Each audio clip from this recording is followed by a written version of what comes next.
말해보아요. 조사련은 왜 납치되었으며 선무관은 이 사건의 주모자로 선뜻 천지문을 지목한 이유가 뭔가요? 그것까지는 나도 자세히는 몰라요. 그리고 선무관은 정파이고 천지문은 사파로 온갖 악행을 일삼아 오고 있으니 천지문을 지목한 것은 어쩌면 당연한 일이겠지요. 난 강호에 대해 문외한이라 이 소저에게 많은 것을 배워야 할 것 같소. 그들이 이런저런 얘기들을 하면서 건노란이 서쪽산 위에 저녁놀이 빨갛게 물들어가고 있었다. 그들은 며칠 만에 과천현에 당도했다. 과천현은 많은 사람들로 붐볐다. 과천현은 한양으로 가는 유일한 길목으로 한양의 남쪽 관문이었다. 삼남지방의 길손이나 과거를 보러 가는 선비들이 한양으로 가려면 이 과천현을 지나야 했다. 따라서 대개 과천현에서 하룻밤을 묵었다. 그렇기 때문에 술맛거리가 형성되어 길가에 주막이나 주점 또한 차방이 즐비하게 늘어서 있었고 주단, 각종 장신구, 채소 등을 팔기 위한 장사치들의 외치는 소리가 여기저기서 들려왔다. 서문은 처음 보는 이러한 광경이 모두 신기하기만 했다. 그들은 멋있게 차려진 차방에 들어갔다. 차방에서 마시는 향기로운 차 한 잔은 지금까지의 모든 피로를 말끔히 씻어내 주는 것 같았다. 과천현 읍내에서 많이 떨어진 외딴 곧 어느 기와집 소들대문 앞에 두 명의 선비가 서성였다. 한 명은 청색 두루마기와 바지를 입었으며 이목구비가 뚜렷했고 한 30세 안팎의 나이로 보였지만 어딘지 모르게 범상치 않은 얼굴을 하고 있었다. 또 한 명은 회색 두루마기와 바지를 입었으며 40여 세 정도로 선이 굵고 체격이 좋았다. 그리고 손에는 검을 들고 있는 것으로 보아 무인처럼 보였다. 청이인이 말했다. 한번 들어가 보세. 그들은 소들대문을 열고 안으로 들어갔다. 대문 안으로 들어가자 멀쩡한 대문과는 달리 내부는 아수라장이었다. 화약 폭발과 후폭풍으로 지붕이 내려앉았고 벽도 와르르 무너져 있었다. 땅에는 기왓장, 돌의 파편들이 여기저기 널브러져 있었다. 그들은 이곳저곳 조심스레 살피며 안으로 들어갔다. 화약 냄새가 아직도 나고 있었다. 조금 더 들어가니 넓은 공간이 나타났다. 이곳이 바로 화약 폭발의 근원지라는 것을 알려주기라도 하듯이 모든 사물이 산산조각이 나 있었다. 이때 청이인이 몸을 수그려 바닥에서 무언가를 하나 집어들었다. 이것은 동전인데. 속으로 말하며 다시 한번 주위를 둘러보았다. 무언가 집히는 게 있어서였다. 과연 주위에 흩어져 있는 파편에서 동전 주조에 사용되는 도구들의 조각들이 나뒹굴러 있었다. 청이인이 회의인에게 말했다. 포청에서는 누구를 보냈다고 하던가? 종사관 1명과 포도군사 5명이 지금 관아에 머물면서 수사에 임하고 있다고 하옵니다. 시신들은 다 거두었다 하던가? 일단 현관아에 안치한 모양입니다만 팔다리가 떨어져 나가 제 짝을 맞추기가 쉽지가 않다고 하옵니다. 장계에 의하면 폭발의 원인을 아직 밝혀내지 못했다고 했네. 어찌 보면 단순한 화약 폭발 사고처럼 보이지만 과인이 보기엔 그 뒤에 큰 음모가 있다는 생각이 드네. 화약 폭발로 10여 명이나 죽었고 이곳 현장은 단서 하나 남기지 않았네. 완벽한 증거인멸인 게지. 그렇다면 전하, 포청도 수사하기가 쉽지는 않겠사옵니다. 맞네. 내금위장. 예, 전하. 내금위장은 지금 즉시 포청으로 가서 포도대장에게 과인의 말을 전하게. 전하. 아니 되옵니다. 전하께서 혼자 계시는 것은 위험하옵니다. 괜찮네. 미행이 어디 한두 번인가? 시간을 다투는 급박한 일이니 서두르게. 예, 전하 하명하십시오. 포청에 최근 주화 위조에 대한 신고가 있었는지 알아보고 또한 화약이 어떠한 경로로 이곳까지 유입됐는지 철저히 조사해서 보고하도록 하게. 예, 전하. 분부대로 거행하겠습니다. 라는 말을 남기고 내금위장은 임금에게 예를 올리곤 자리를 떴다. 임금은 옷을 훌훌 털고 다시금 주위를 둘러보는 순간 복면으로 얼굴을 가린 두 명의 사나이가 대문 안으로 뛰어들어오며 임금을 향해 검을 겨누면서 말했다. 이곳에서 얼씬거리는 놈들은 다 죽은 목숨이니라. 사정을 봐주지 않는다고 원망하지 마라. 하며 검을 높이 치켜들고 임금의 머리를 향해 일격을 날리려던 찰나의 절체절명의 순간 어디선가 날카로운 쇳소리가 들리는가 싶더니 엄청 빠른 속도로 강력하게 날아온 비수에 정확히 맞은 복면인들의 검이 땅에 땡그랑하고 떨어졌다. 그리고 곧이어 두 명의 남녀가 날아온 듯 사뿐히 마당에 내려서자마자 복면인들을 향해 검을 들이댔다. 두 명의 남녀는 바로 서무와 이혜진이었다. 검을 손에서 떨어뜨린 복면인들은 서무와 이혜진의 검이 자신들의 목을 겨누자 갑자기 그 자리에서 쓰러졌다. 목을 치지 않았음에도 쓰러진 것에 이상함을 느낀 이혜진이 그들의 몸을 살펴보았다. 역시 음독자살이군요. 강호의 경험이 많은 이혜진은 옆에 있는 서무에게 말했다. 신분이 밝혀지면 곤란한 자들이 종종 사용하는 수법이지요. 분명 이들을 사주한 자가 틀림없이 있을 거예요. 그리고는 임금을 쳐다보았다. 순간 이혜진의 얼굴에 약간 놀란 기색이 나타났다가 사라졌다. 그리고는 아무렇지도 않은 듯 물었다. 괜찮으신가요? 어디 다치신 데는 없나요? 임금 또한 잠시 이혜진을 보고는 흠칫했으나 곧 표정을 고쳤다.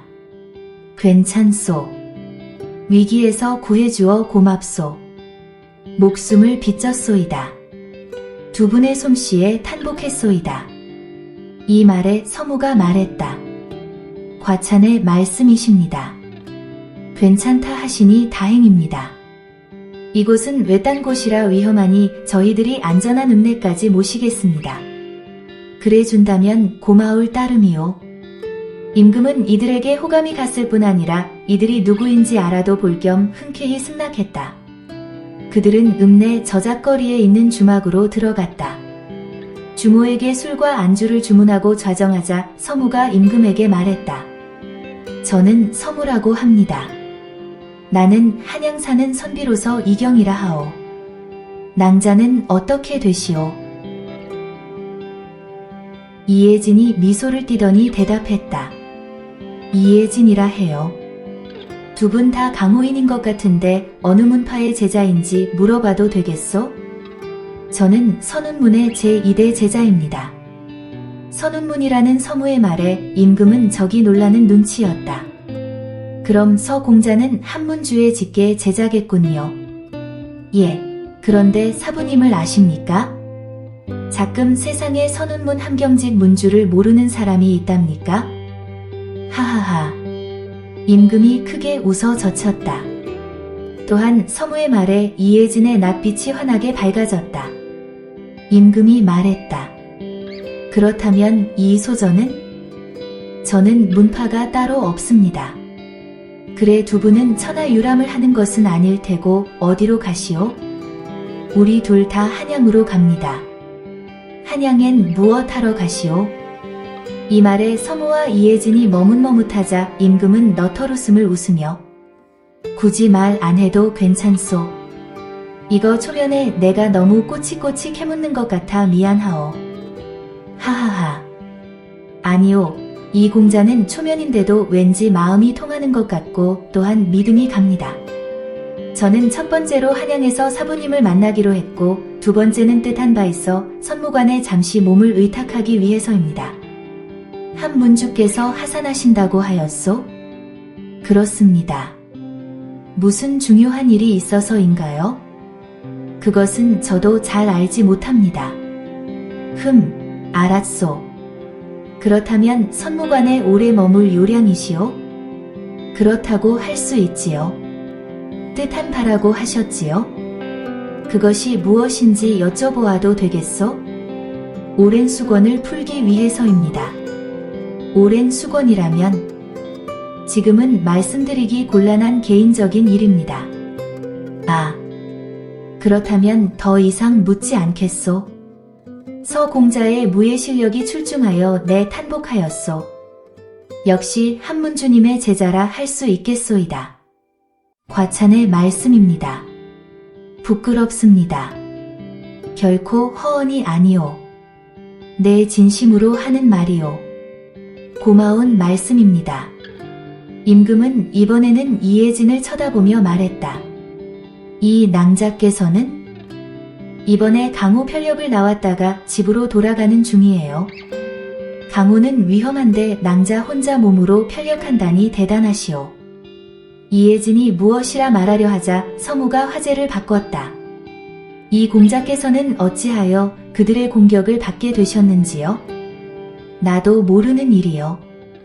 그 집 앞을 지나가는데 갑자기 나타나 다짜고짜 공격했소.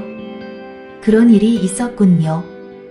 그나저나 그들이 이미 죽어 왜 그랬는지 알 수 없게 되어 애석하군요. 그렇긴 하오만 어쩔 수가 없잖소. 주모가 술과 안주를 가져와 식탁 위에 놓고 갔다. 그들은 각자 잔에 술을 따랐다. 이혜진이 말했다. 공자께서는 그들이 누구인지 전혀 짐작하는 데가 없으신지요? 없소이다. 그나저나 두 분은 나 때문에 가던 길을 되돌아온 것 아니오?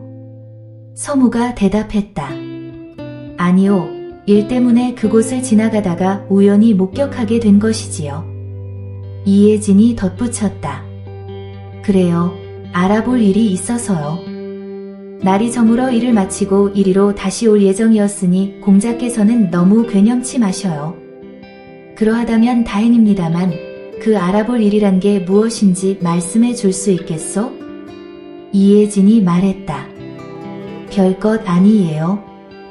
그저께 과천현 서북쪽 외딴 곳에서 화약 폭발 사고가 일어났다고 해서 그냥 호기심으로 현장을 보고 싶어 찾던 중 이 공자님을 만난 것이지요. 화약 폭발 사고요? 누구한테 들었나요? 알만한 사람은 다 알고 있는 거려.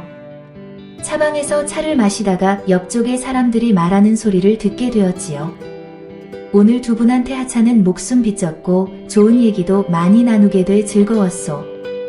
나는 가볼 데가 있어 먼저 일어나겠소. 임금이 말을 마치고 자리에서 일어났다. 그러면서 덧붙여 말했다. 한양에서 언젠가 반드시 만날 수 있을 것이오. 하하하. 한양 북촌 좌의정 겸 병조판서 시문사저. 그의 직속 부하인 부장 김동주가 방문을 열고 들어왔다. 대감마님. 과천 주전원을 감시하고 있던 군관의 보고입니다. 말해보게. 오늘 저녁 무렵에 2명의 남자가 주전원에 침입했는데 한 명이 곧 떠나는 바람에 놓쳤고 남아있던 한 명을 주전원을 계속 감시하던 우리 호위무사들이 공격했으나 어디서 나타났는지 모를 남녀 2명에 의해 제압당하자 음독했다 합니다. 그럼 셋은 어디로 갔다고 하더냐? 군관이 호위무사의 신호를 보고 달려갔을 때는 이미 사라지고 없었다 합니다. 먼저 떠난 한 명과 나머지 3명의 정체를 속히 알아보라고 일러라. 예, 알겠습니다. 분부대로 거행하겠습니다.